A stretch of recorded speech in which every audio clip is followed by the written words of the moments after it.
Assalamualaikum warahmatullahi wabarakatuh. Kembali lagi bersama saya, Mas Khairiyah, dengan mata kuliah seperti biasa yang akan saya jelaskan, yaitu mata kuliah Introduction to Accounting atau kita kenal dengan mata kuliah PA1, yang mana topik kali ini yaitu persamaan dasar akuntansi. Sebelumnya, izin saya untuk share materi saya terlebih dahulu.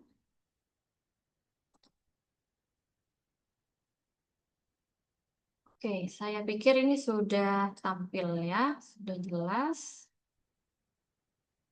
Ntar. Oke, saya pikir ini sudah tampil. Ini adalah profil saya. Ini kita skip saja. Kita lanjut ke topik kedua pada mata kuliah persamaan dasar akuntansi, yaitu persamaan dasar akuntansi. Oke, persamaan dasar dalam akuntansi, dalam menyusun laporan keuangan yang harus kita pahami adalah ada yang namanya aset sama dengan liabilitas plus ekuitas pemilik. Ini adalah rumus dasar untuk membuat laporan keuangan. Oke, yang harus kita pahami yang pertama di sini adalah aset. Apa yang dimaksud dengan aset? Aset adalah harta yang dimiliki perusahaan yang merupakan sumber ekonomi perusahaan sendiri. Contohnya, akunnya apa saja? Ada kas, piutang, gedung, dan sebagainya. Kemudian liabilitas di sini. Liabilitas apa kira-kira? Adalah kewajiban atau hutang yang harus dibayarkan oleh perusahaan baik di masa depan secara cash atau bahkan secara tunai atau berupa barang dan lain sebagainya. Contohnya hutang pembelian dan juga kredit. Kemudian ada ekuitas pemilik. Apa yang dimaksud dengan ekuitas pemilik? Adalah hak atau klaim pemilik atas aktiva perusahaan. Aset perusahaan seperti itu. Contohnya apa? Seperti modal seperti itu ya. Kita langsung saja, karena kalau dalam materi akuntansi ini kita tidak praktek, mungkin akan menyusahkan Bapak Ibu dalam mengerti apa sih yang dimaksud dengan laporan keuangan, bagaimana menyusunnya, seperti itu. Ini belum include dengan tanggal-tanggalnya, ini adalah proses untuk bagaimana kalian mengerti menentukan akun terlebih dahulu ya Bapak Ibu. Baik, misalkan contohnya ada sebuah perusahaan baru yang bernama Epsilon Inc. yang melakukan serangkaian transaksi sebagai berikut. Transaksi yang pertama contohnya ada pemilik memasukkan modal berupa kas sebesar 200 juta. Kira-kira apa yang bertambah ataukah apakah ada yang berkurang? Karena yang harus digarisbawahi pada transaksi ini adalah memasukkan modal di sini ya. Di sini ada kata-kata memasukkan modal. Artinya plus ya Bapak Ibu. Berarti ada kas yang bertambah di sana. Kenapa kok kas? Karena ada berupa tulisan di sini bahwa berupa kas sebesar 200 juta. Artinya apa? Kasnya bertambah 200 juta. Kemudian di sisi kanan apa yang bertambah juga? Ada modal bertambah di sana sebesar 200 juta. Apabila ada modal, pemasukan modal, maka kas bertambah, modal bertambah. Latihan yang kedua, transaksinya adalah Epsilon Inc. mengambil pinjaman dari bank sebesar 100 juta. Yang harus digarisbawahi di sini adalah mengambil pinjaman di sini.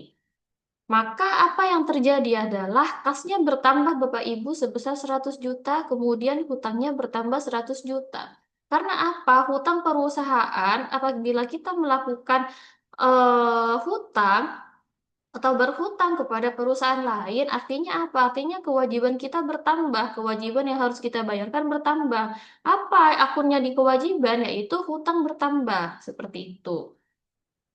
Karena kita meminjam uang kepada bank atau perusahaan lain, maka kasnya bertambah, ada cash yang bertambah, ada uang yang bertambah secara tunai, yaitu kasnya 100 juta di sana, maka akunnya adalah kas bertambah. Transaksi yang selanjutnya yaitu adalah Epsilon Inc. membeli perlengkapan kantor dengan kas sebesar 10 juta. Yang harus digarisbawahi di sini adalah membeli perlengkapan kantor. Ketika kita membeli, maka ada uang yang keluar. Uang yang keluar ngambilnya dari mana? Yang jelas pasti ngambilnya dari kas. Maka kasnya berkurang sebesar 10 juta. Kan di sini juga telah disampaikan bahwa membeli perlengkapan. Artinya apa? Ada aset perusahaan yang bertambah. Asetnya contohnya apa? Contohnya perlengkapan di sini. Akunnya adalah perlengkapan. Maka perlengkapannya bertambah juga Bapak Ibu sebesar 10 juta.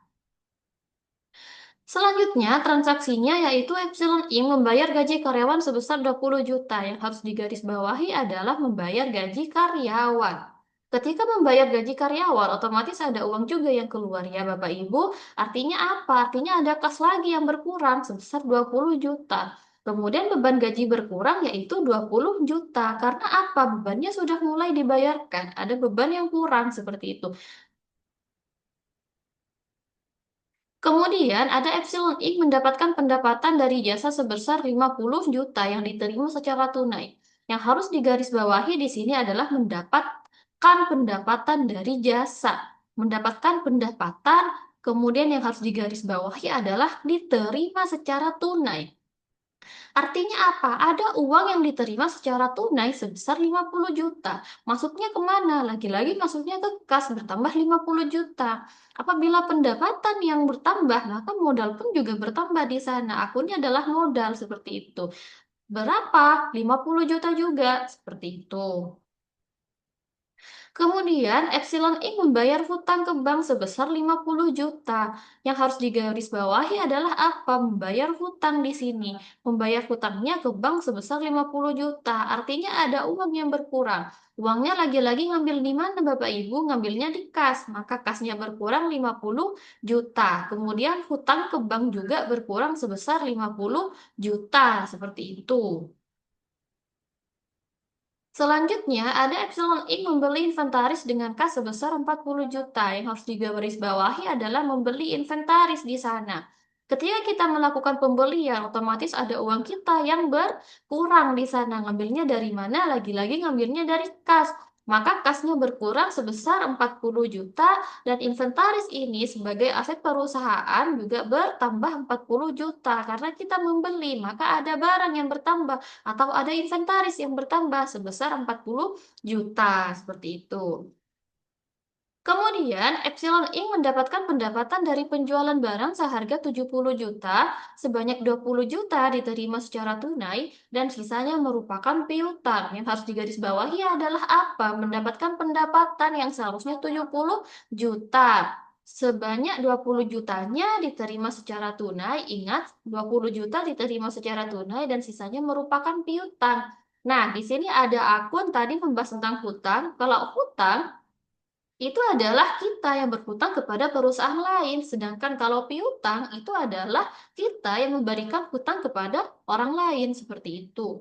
Maka yang terjadi apa? Karena mendapatkan pendapatan, kemudian ada cash yang bertambah sebesar 20 juta, artinya ada uang yang bertambah secara tunai, yaitu maka kasnya bertambah 20 juta. Kemudian piutangnya juga bertambah sebesar 50 juta. Kita memberikan hutang kepada orang lain, otomatis piutang yang ada pada orang lain itu bertambah sebesar 50 juta.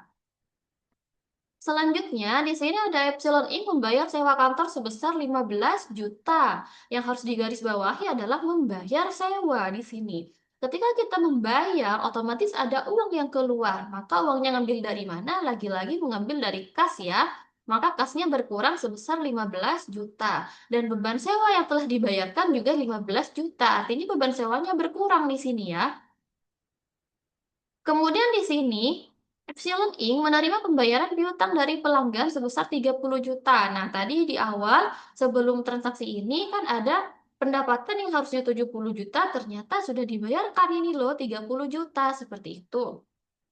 Maka ketika ada yang dibayarkan oleh perusahaan lain kepada kita sebagai bentuk pembayaran hutangnya kepada kita, maka kasnya bertambah sebesar 30 juta karena ada uang masuk Bapak Ibu 30 juta. Kemudian piutangnya yang awalnya tadi adalah 50 juta karena sudah dibayarkan oleh perusahaan tersebut atau bank tersebut sebesar 30 juta, maka piutangnya berkurang menjadi 30 juta juga. Sekian untuk latihan transaksi pada topik kali ini. Semoga paham. Apabila masih ada yang bingung, silakan bisa langsung ditulis di kolom komentar saja ya Bapak Ibu. Kurang lebihnya saya mohon maaf. Wabillahi taufiq wal hidayah. Sampai bertemu di pertemuan selanjutnya. Wassalamualaikum warahmatullahi wabarakatuh.